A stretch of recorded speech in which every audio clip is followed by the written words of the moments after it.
চলে যায় সিলেটে শাহজালাল রহমতুল্লাহ আলাইহির মাজারে। সেখানে গিয়ে গজাল মাছের কাছে গিয়ে সন্তান চায়।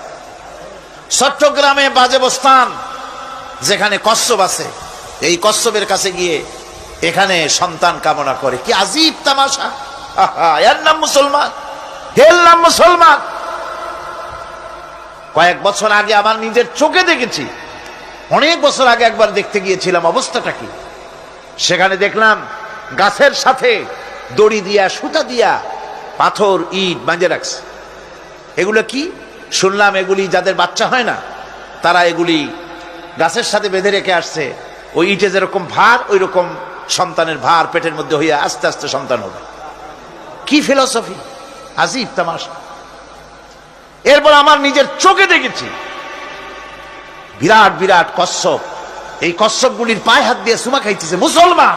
নাউযুবিল্লাহি মিন যালিক।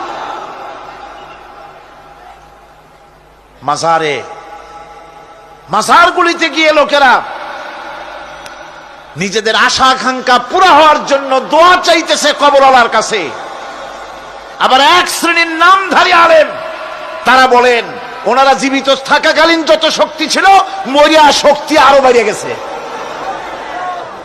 সুতরাং এখানে চাদর দাও, আগরবাতি দাও, মোমবাতি দাও, ওখানে গিয়ে কাম